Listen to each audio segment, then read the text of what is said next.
Hello friends, welcome back to our channel. Subscribe for stocks. I hope आप सभी की दिवाली बहुत अच्छी रही होगी और आपने बहुत अच्छे से एंजॉय किया होगा। आज हम एक बहुत ही बेहतरीन कंपनी के बारे में बात करने वाले हैं जिसमें आप सभी ने अगर निवेश नहीं किया है तो आप ज़रूर उसके बारे में सोच सकते हैं, और अगर आप निवेशित हैं तो आप क्या रणनीति अपनाएं उसके बारे में भी हम बात करेंगे। हम इस कंपनी के पूरा डिटेल्ड फंडामेंटल एनालिसिस करेंगे, उसके बाद चार्ट पर भी बात करेंगे, और उसके अलावा हम थोड़ा फॉरवर्ड लुकिंग स्टेटमेंट्स भी देखेंगे। इंडस्ट्री कैसा परफॉर्म कर रही है वो भी हम आगे बात करने वाले हैं इस पर्टिकुलर वीडियो में। तो इस वीडियो के साथ चिपक के बने रहिए, otherwise you will not be able to understand the overall industry dynamics and where this company stands at this point in time. Before we get into the discussion, I would request all of you to subscribe my channel and hit the bell icon. So quickly बात करते हैं इस particular video के बारे में। आज हम बात करेंगे बेहतरीन फुटवेयर कंपनी जो कि इंडिया की बेहतरीन कंपनी है और ज़बरदस्त काम कर रही है इस पर्टिकुलर इंडस्ट्री में। इसका नाम है रिलैक्सो। रिलैक्सो इंडिया आप सभी ने सुना होगा नाम। Relaxo footwear limited is the company's name and it is the largest footwear manufacturing company. ये जो डील करती है वो ये नॉन लेदर प्रोडक्ट्स में डील करती है, that is rubber, EVA, PU slippers, canvas, sports shoes, school shoes, sandals etcetera. ये एक फॉर्चून 500 इंडिया कंपनी है एंड क्वालिटी और अफोर्डेबल प्राइसेस के मामले में बहुत ही बेहतरीन काम कर रही है इंडिया में। इनकी जो मैन्युफैक्चरिंग फैसिलिटीज़ है वो कुछ 8 state of the art manufacturing facilities हैं। 5 इसमें से बहादुरगढ़ हरियाणा में है, 2 भिवाड़ी राजस्थान में है एंड 1 हरिद्वार में है उत्तराखंड में। इसमें इनका जो पैन इंडिया डिस्ट्रीब्यूशन फुटप्रिंट है रिलैक्सो का वो बहुत ज़बरदस्त है। Relaxo also operates around 400 strong network of own retail outlets.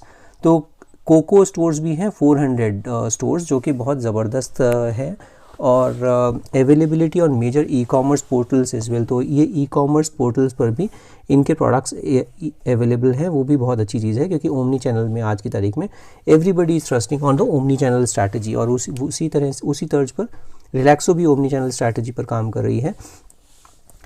Relaxo has sustained to maintain its leadership in the footwear sector in India. तो ये बहुत अच्छी चीज़ है कि इन्होंने अपनी लीडरशिप कायम रखी है और आने वाले टाइम में भी इनकी लीडरशिप बनी रहेगी। कंपनी की हिस्ट्री क्विकली समझ लेते हैं। अगर कोई कंपनी की हिस्ट्री समझेंगे तो 1976 में ये कंपनी रिलैक्सो ब्रांड करके लॉन्च किया, और जो कि रेवेन्यू था उस टाइम पे 12 लाख रुपए। 12 लाख रुपए से इन्होंने अपनी हम्बल स्टार्ट किया 1976 में। 1984 आते आते Relaxo footwears limited was incorporated, ये कंपनी बना ली इन्होंने, और रेवेन्यू हो गया 1.78 करोड़। 12 लाख से 1.78 करोड़ पे रेवेन्यू इनका जंप हुआ।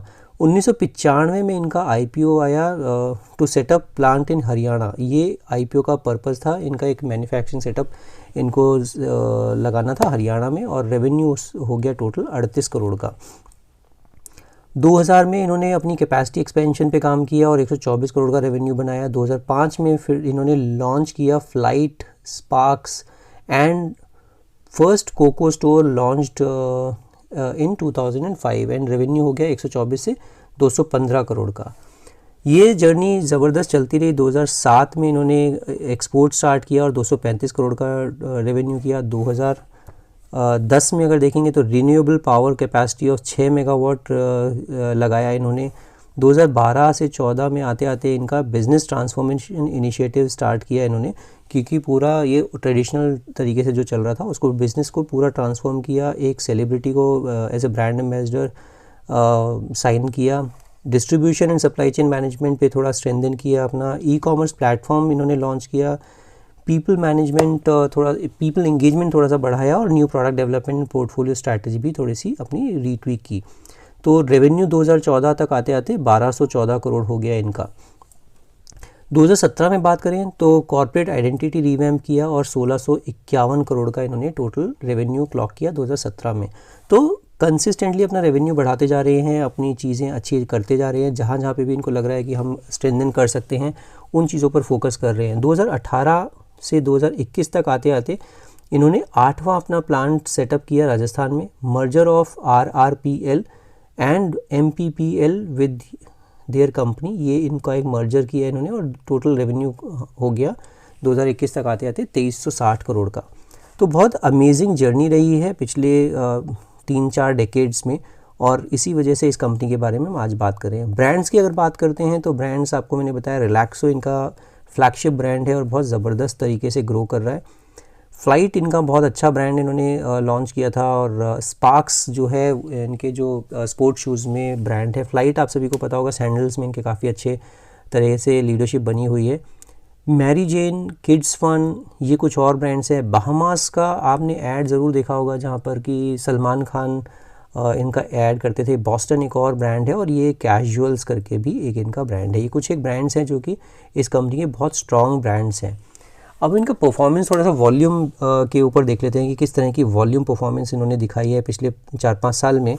तो FY17 में जो वॉल्यूम था वो 1346 ये करोर्स में है। Number of pairs sold in crores, तो 13.46 करोर्स पेयर्स सेल किए थे इन्होंने 2017 में। 2018 में 15.74 करोर्स, 19 में 18.39 करोर्स। ये 20 में इम्पैक्ट आपको दिख रहा होगा, थोड़ा सा डिप आया है due to Covid, but still 17.92 crore इन्होंने सेल किया, वो भी बहुत ज़बरदस्त है। और FY21 में आते आते 19.07 करोड़, तो 19 करोड़ के ये जो पेयर्स सेल कर रहे हैं ईयर ऑन ईयर, वो बहुत ही अमेजिंग चीज़ है। और ये अपनी कैपेसिटी एक्सपेंशन भी करते जा रहे हैं because they can see there is a lot of scope in Indian market. Industry का थोड़ा फ्यूचर समझ लेते हैं कि इंडस्ट्री का फ्यूचर कैसा दिखता है इंडिया में। तो इंडिया जो है second largest footwear manufacturer in the world है with 9% of the annual global production of 22 billion pairs. तो आप देख सकते हैं कि सेकेंड लार्जेस्ट फुटवेयर मैन्युफैक्चरर है इन द वर्ल्ड एंड 9% जो है एनुअल ग्लोबल प्रोडक्शन वो इंडिया में होता है। प्रेजेंटली अबाउट 90% जो भी इंडिया प्रोड्यूस करता है फुटवेयर, उसका 90% जो है वो इंडिया में ही कंज्यूम हो जाता है और बाकी बचा हुआ वो एक्सपोर्ट करते हैं। अगर हम बात करते हैं unlike most global markets, the Indian footwear market is skewed towards main. तो आप समझ सकते हैं कि इंडिया में जितना फुटवेयर मार्केट है वो ज़्यादातर मेंस की तरफ डाइवर्टेड है, जो कि 60% शेयर रखता है vis-à-vis a global average of 40%। तो ग्लोबली 40% जो फुटवेयर है वो सेल होता है मेंस को, वेरेज इंडिया में 60% जो होता है वो होता है मेंस को। तो 20% का जो गैप है ये 40 से 60% जो है, जबकि वुमेन के केस में ये बहुत कम है और उसको बढ़ाने के लिए अभी ऑलमोस्ट ये चीज़ें मूव हो रही हैं because of the urbanisation, child education. आप बात करें जॉब्स में, आप वुमेन को देख रहे हैं, वुमेन एम्पावरमेंट के ऊपर बात हो रही है। तो इंडिया में काफ़ी चीज़ें चेंज हो रही है और वहाँ पर फुटवेयर इंडस्ट्री को लगता है वहाँ पे भी काफ़ी स्कोप है। अभी हम अगर अपॉर्चुनिटीज़ की बात करें तो ये बहुत अच्छी चीज़ है कि हम अपॉर्चुनिटीज़ अगर देखते हैं इंडिया में, तो Indian footwear market is under penetrated, अभी भी अंडर पेनिट्रेटेड है with per capita consumption of only 1.7 pairs per annum against a global average of 3 pairs. तो अभी इसका दुगना होने की क्षमता रखता है इंडिया में, क्योंकि पर कैपिटा कंजम्पशन अभी भी 1.7 पेयर्स ही है per annum, while the developed countries average around 6 to 7 pairs. तो ये तो ग्लोबल एवरेज है। अगर हम सिर्फ डेवलप्ड कंट्रीज़ की बात करते हैं तो वहाँ पे 6 से 7 pairs per annum, per capita per annum का सेलिंग होती है। तो यहाँ पे बहुत ज़्यादा अपॉर्चुनिटीज़ है और यहाँ पे काफ़ी स्कोप है for the Indian footwear market to grow. So Indian footwear market is well positioned to achieve double digit growth over the next few years। तो ये बहुत अच्छा है कि ओवरऑल इंडस्ट्री में डबल डिजिट ग्रोथ दिखती है आने वाले टाइम में। इसके अलावा अगर इंडियन गवर्नमेंट स्ट्रैटेजी की बात करते हैं फॉर क्रिएटिंग एन आत्मनिर्भर Bharat will encourage Indian producer and manufacturer across industries to expand existing business and initiate new ventures with a make in India focus. तो इसमें फुटवेयर इंडस्ट्री भी गवर्नमेंट के focus में है और फुटवेयर इंडस्ट्री में भी ये मेक इन इंडिया थ्रस्ट मिल रहा है गवर्नमेंट की साइड से भी। तो बहुत ही कंड्यूसिव एनवायरनमेंट है। अगर आप बात करते हैं कि एक तरफ से डिमांड बहुत अच्छी है, सप्लाई पॉइंट ऑफ व्यू से गवर्नमेंट भी थ्रस्ट दे रही है और गवर्नमेंट हेल्प कर रही है for all these manufacturer also. So both demand and supply side पे बहुत अच्छे से बैलेंस्ड ये पर्टिकुलर इंडस्ट्री है। चैलेंजेस की बात कर लेते हैं बिकॉज प्रोज एंड कॉन्स हर इंडस्ट्री में होती है। चैलेंजेस की बात करते हैं तो large section of the footwear industry is of unorganised nature. तो आप ज़्यादातर मार्केट देखेंगे अनऑर्गेनाइज सेक्टर में है and offer a strong price competition to those dealing in branded products. अब अगर अनऑर्गेनाइज्ड है तो वहाँ पर टैक्स इवेशन होता है, आपको पता है, और इसी वजह से थोड़ा सा प्राइसिंग पावर उनके पास आ जाती है, और इस वजह से थोड़ा सा ये चैलेंजिंग एनवायरनमेंट है इस पर्टिकुलर इंडस्ट्री में। आउटब्रेक ऑफ कोविड-19 pandemic has caused unexpected economic impact despite the subsequent ease of restrictions as people still hesitant to step out. तो काफ़ी रिस्ट्रिक्शंस हटी हैं, बट फिर भी कंपनीज़ में लोग आने के लिए अभी भी इच्छुक नहीं हैं, और वो वर्क फ्रॉम होम वाला जो एनवायरनमेंट है वो बहुत ज़बरदस्त तरीके से लोगों के दिमाग में घर कर गया है, और वो बहुत अच्छे से काम भी कर रहे हैं, और ओवरऑल उनको लगता है कि जाने की ज़रूरत है नहीं। तो ये भी इस इंडस्ट्री के लिए चैलेंजिंग है। अगर लोग बाहर नहीं जाएंगे तो वो ये इनके जो फुटवेयर इंडस्ट्री है वो बहुत बुरी तरह से इम्पैक्ट होगी। बट जितना मेरे को लगता है, क्योंकि I am into a profession wherein I provide jobs also, तो I understand the job market. और जॉब मार्केट में भी अभी मोस्ट ऑफ द कंपनीज ने बोल दिया है कि आपको दिसंबर से जनवरी से एटलीस्ट आपको ऑफिस आना पड़ेगा। तो ये जो चैलेंज है थोड़ा सा मुझे लगता है कि ओवरकम हो जाएगा इन नेक्स्ट 1 और 2 क्वार्टर्स। तो और अनऑर्गेनाइज सेक्टर में अगर आप बात करते हैं, अनऑर्गेनाइज सेक्टर में भी पोस्ट जीएसटी काफ़ी डिस्ट्रप्शन हुआ था, और अभी पोस्ट पेंडेमिक काफ़ी लोगों को फ़र्क पड़ा है, और जो छोटे प्लेयर्स थे वो काफ़ी वाइप आउट हो गए हैं due to the demand problem, क्योंकि बिक नहीं रहा था, उनके पास इतना पैसा नहीं है, और ये रिलैक्सो वगैरह जो कंपनी है इनके पास काफ़ी डीप पॉकेट्स हैं। अब हम क्रेडिट वर्दीनेस देख लेते हैं इस कंपनी की, क्या कंपनी कैसा कर रही है, क्रेडिट स्ट्रेंथ क्या है इस कंपनी की। तो healthy improvement in performance in FY21 marked by robust internal accruals and nil debt. तो इन्होंने नील डेट दिखाया है डिस्पाइट द इम्पैक्ट ऑफ कोविड-19 pandemic. Relaxo witnessed a strong improvement in profitability and reported nil debt and healthy debt protection indicators in FY21। तो ये बहुत अच्छी चीज़ है। Portfolio premiumisation along with improvement in scale led to the improvement in its margins over the years। तो ये एक अच्छी चीज़ है कि इम्प्रूवमेंट अच्छी हो रही है। FY21 में इम्प्रूवमेंट बहुत अच्छा रहा है, which nobody was expecting it. उसके अलावा अगर आप देखते हैं स्ट्रॉन्ग लिक्विडिटी पोजीशन, तो कंपनी की लिक्विडिटी पोजीशन भी काफ़ी कंफर्टेबल है, with cash and cash equivalents to close to 340 crores as on March 31st, 2021 and a large undrawn working capital limits of 140 crores। तो कैश एंड कैश इक्विवेलेंट्स भी इनके पास काफ़ी अच्छे खासे पड़े हैं। पैन इंडिया प्रेजेंस है कंपनी के, जो पैन इंडिया प्रेजेंस है, जो ओवरऑल टच पॉइंट्स पे ये लोग काम करते हैं, वो 50,000 पॉइंट ऑफ सेल्स पे इनकी अवेलेबिलिटी है प्रोडक्ट की, resulting in high geographical and customer diversification. RFL also sells its products through ecommerce website such as Amazon and Flipkart. अगर आप अमेजॉन फ्लिपकार्ट पे जाएंगे और सिर्फ आप ये डालेंगे स्लीपर्स, आपको बहुत हाई प्रोबेबिलिटी है कि आपको शुरू के कुछ नाम सिर्फ और सिर्फ रिलैक्सो ब्रांड ही दिखेंगे। वो क्यों? क्योंकि इनका जो प्राइस पॉइंट है 80-90 रुपये से लेके 120, 130, 150 रुपये की जो चप्पलें बिकती हैं मार्केट में, उसमें बहुत ज़्यादा पेनिट्रेशन है रिलैक्सो का, और इसके अलावा और कोई कंपनी इस पर्टिकुलर रेंज में अवेलेबल ही नहीं है if you talk about the branded company. और वही एक बहुत बड़ा मार्केट है, क्योंकि अगर आप बात करते हैं आप और हम तो डेफिनेटली हम अच्छे ब्रांड सब कुछ खरीद सकते हैं, बट अभी भी 90%, 80% of the population stage in the rural area और सेमी अर्बन एरिया। वहाँ पर जो मेन पॉपुलेशन है वो जो आज की तारीख में खरीदारी करती है, वो इसी तरह की चीज़ों में खरीदारी करती है, और उनके लिए एडिडास और ये सारे ब्रांड्स इंपॉर्टेंट नहीं है, उनके लिए चप्पल मेन बेसिक नीड है। तो ब्रांड अवेयरनेस भी बढ़ी है, और diversified product portfolio and good brand recall. तो जो ब्रांड की मैं बात कर रहा हूँ, ब्रांड रिकॉल में भी इन्होंने काफ़ी एडवर्टाइजिंग में खर्चा करते हैं ये कंपनी रिलैक्सो। क्रेडिट चैलेंजेस भी देख लेते हैं कि क्रेडिट चैलेंजेस क्या है। तो इम्पैक्ट ऑफ कोविड-19 पैंडेमिक डेफिनेटली एक काफ़ी बड़ा इम्पैक्ट डाल के गया है इस पर्टिकुलर बिजनेस में, इस पर्टिकुलर इंडस्ट्री में, as compare to other industries also.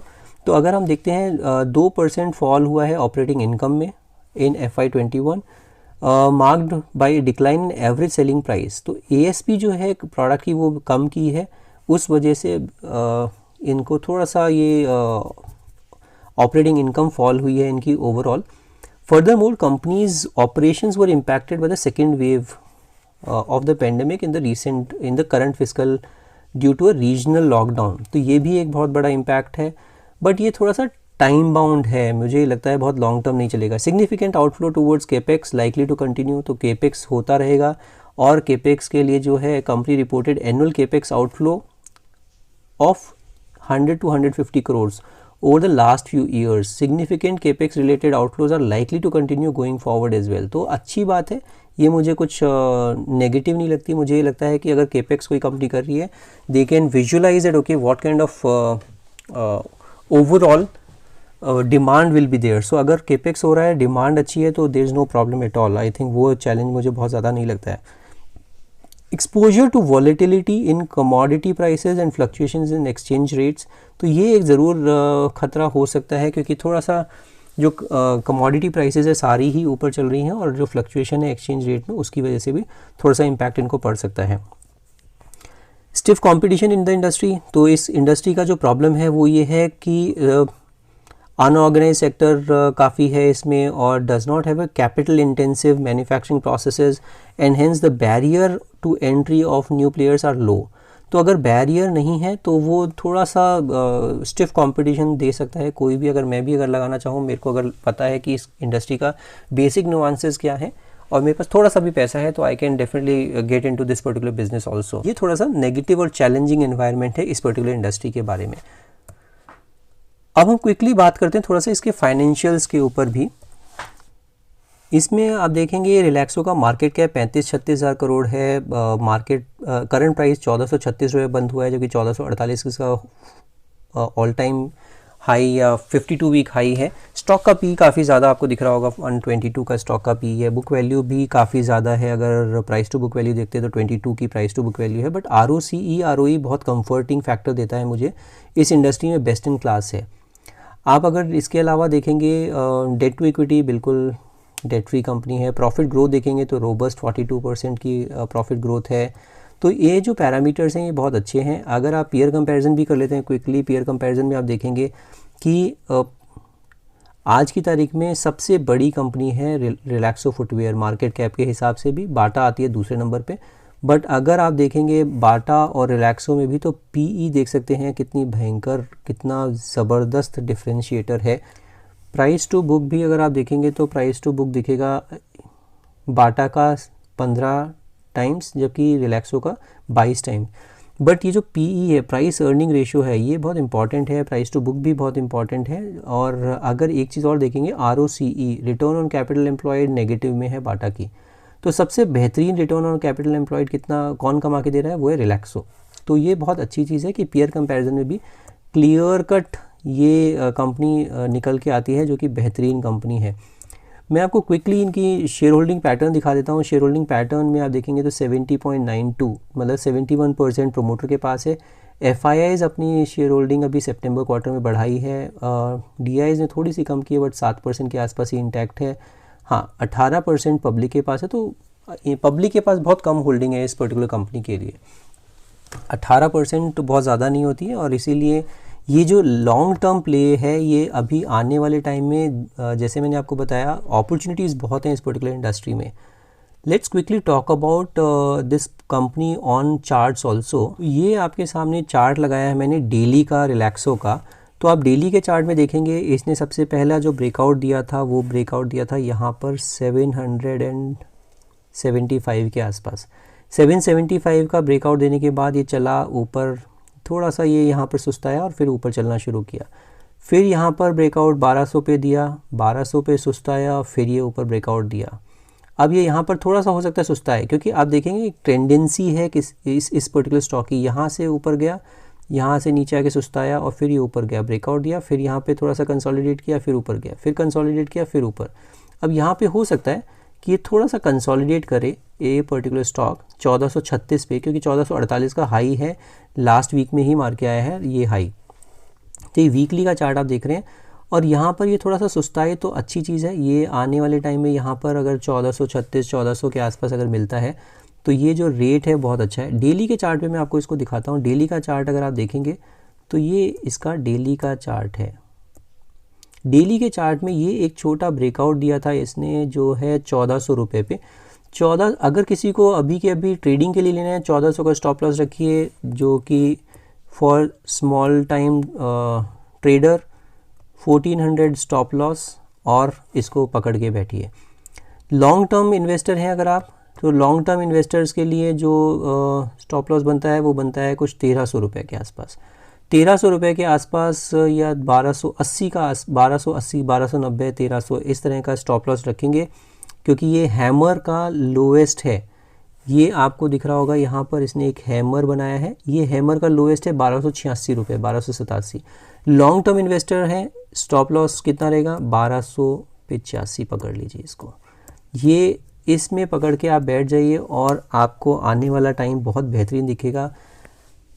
Efficiency wise this company is by far the best efficiently managed company. Accenture के साथ इन्होंने काफ़ी काम किया है और एक्सेंचर ने बहुत अच्छी इनको स्ट्रैटेजी सुझाई थी, जहाँ पर कि इन्होंने ओवरऑल कैश कन्वर्जन साइकिल को भी रिड्यूस किया। आई थिंक पहले 90 डेज़ हुआ करती थी, वो कैश कन्वर्जन साइकिल को अभी 30 डेज़ के नीचे लेके आ गए हैं। तो बहुत ज़बरदस्त कैश जनरेटिंग मशीन बन गई है ये कंपनी, और जो cash flow free cash flow generate कर रही है वो ज़बरदस्त फ्री कैश फ्लो जनरेट कर रही है ये कंपनी। तो इससे बेहतरीन कोई और सेटअप है नहीं। अगर आप इसका ओवरऑल चार्ट स्ट्रक्चर भी देखते हैं तो बहुत ही तरीके से ऊपर तबियत से ऊपर जा रहा है ये चार्ट, और ये बहुत ही बेहतरीन चार्ट है आप किसी भी पैरामीटर पर देखेंगे तो ये आज के लिए मेरी डिटेल्ड वीडियो थी रिलैक्सो के ऊपर, क्योंकि कुछ लोग मेरे जो इन्वेस्टर्स फ्रेंड हैं और कुछ लोगों ने ये ऑलरेडी अपने पोर्टफोलियो में ले रखा है। कभी ऊपर नीचे होता है तो उनको काफ़ी टेंशन हो जाती है और उनको ये भी नहीं पता चलता कि कहाँ पे whether it is a long term bet और हमें निकल जाना चाहिए इस पर्टिकुलर स्टॉक में। तो मेरा कन्विक्शन ये बोलता है इसमें बिल्कुल लॉन्ग टर्म के लिए बने रहना चाहिए। So this is it for today's video. We'll see you in the next video.